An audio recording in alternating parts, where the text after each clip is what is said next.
Hi Travel Sisters, let's talk about why you should travel at least once solo in your life. I think you should travel at least once solo in your life simply because it's such a different experience from traveling with your friends, your family, your partner, anyone really. It's just very, very different, even from being in a big group tour that's been organized so you kind of know each other. And I will give you 7 reasons why you should travel solo at least once in your life. And if you have any ideas what I could add or another reason why you think everyone should travel solo at least once, then please put it in the comments below. The main reason for me is the freedom that comes with traveling solo. It's just, you don't have to compromise with anyone. You can do and see whatever you want whenever you want, and if you decide to just spend the whole day by the pool, that's fine. If you want to go hiking all day long for 3 days in a row, that's fine too. And sometimes it's just friends want to do something else, and of course you compromise. So okay, I'm not a big fan of that, but I'll go with you if in exchange, I guess, for that we do this that I know you don't like too much. So it's always a give and take in any relationship, partnership, friendship. And sometimes you just run out of time. I mean, let's face it, we already don't have enough time to see everything we want to see and do in a specific country or city. So that freedom of just, I'm going it, I'm doing it, it's just really, really great. So that's reason number 1 for me. Reason number 2, new friends. Yes, you can make new friends with your friends or your partner or your family as well when you're traveling with them. But it's different. Usually you tend to stick to your group that you're traveling with, that being your partner, your friends, or whoever really. When you travel alone, it's very, very different. You connect on a whole new level, and usually you stay friends, maybe not forever, but for a very, very long time usually. And they're the best and the worst friends you can have as well, because they, most of the time, happen to live on a different continent, on the other side of the world. If you're lucky enough that those new friends live in the same country, chances are that they're probably living far away. So you're always yearning for those new friends and to meet up again. Yes, we will meet up again one day. I promise. Maybe. So yes, new friends. Reason number 2. The next 2 points actually kind of build on top of each other. They're quite similar yet very different, but I wanted to put them in 2 different categories anyway. So number 3, I would say, is self-discovery, followed by number 4, the self-confidence that comes with it. With self-discovery, I just mean that you have much more time with yourself. Yes, you will meet new friends on the way that we mentioned earlier, and you will be having a great time with them, but a lot of times you will just be by yourself. And whenever you find something where you're like, oh my God, what do you think about this? Or what are your thoughts on that? Like, this was really cool, but I'm not sure. A lot of these conversations might not happen. You might have to have these conversations with yourself, so you will be much more introspective, and maybe you'll start journaling as well. Travel journals are always fun to read through after you've come back from your travels, but it will show you new sides that you thought you didn't have, or you might just really surprise yourself completely. You'll also learn to set new priorities, or what your priorities are in the first place. If there is something you can't do by yourself, and that kind of leads now to the self-confidence that comes with it, because if you encounter something that you can't handle by yourself, then maybe you'll have to ask for help, which in another situation you wouldn't have done. And sometimes you might have a problem where, oh my God, I don't think that I can ever solve this, but you do.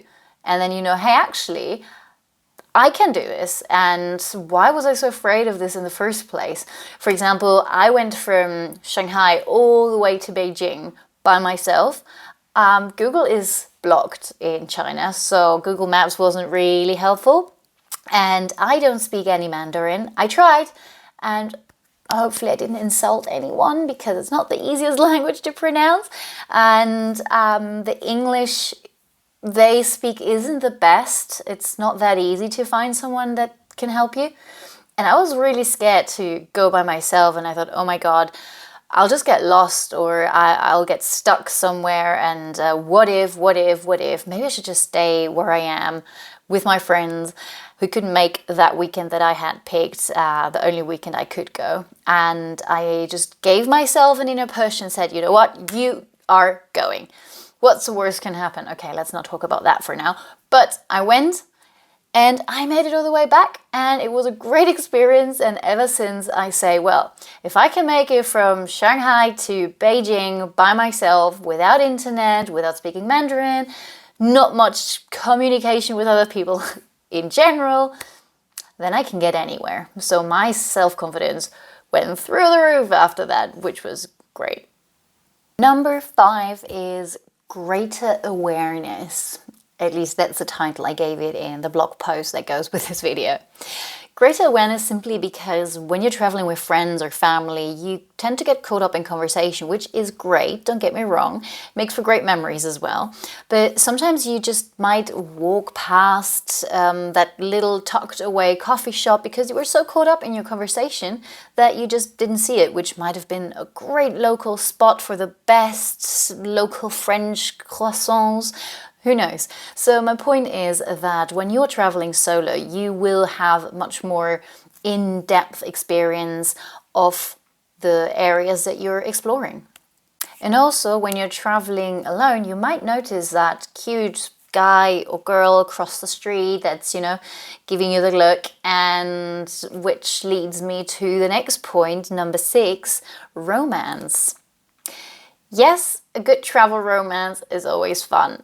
It's hard to explain. You fall in love with that stranger. Well, fall in love, you've met and you get along great, and he happens to be a local and shows you the best spots in town. And I have also a lot of friends who just met their now partners whilst traveling, so you never know what might happen. And the chances of such a little travel romance happening and meeting the potential love of your life living somewhere on the other side of the world are more likely to happen when you're traveling alone. But be safe. I can't stress this enough. It's always a balance between go out, adventure, explore, have fun, and make the most of your travels, with also be careful and take the necessary precautions, which is also why we built TravelSisters in the first place. We want to give you the tools to stay as safe as possible during your travels, and for example meet with like-minded and verified travel sisters that might be traveling to the same location that you are, both solo travelers. Go to the bar together instead of alone. Make sure that one takes care of your drink whilst you're in the bathroom. Don't leave your drink alone. It's all these little things. So whilst I do urge you to please travel solo at least once in your life, be safe and take the necessary precautions and as much travel advice as you can get. Thank you very much for watching, and if you like this video, please make sure to give it a thumbs up and leave a comment, share it with your friends, and make sure to hit that follow button as well. And if you want to follow us on Instagram or try out our prototype, then head to the info section. All the links are displayed there. Looking forward to see you again. Bye!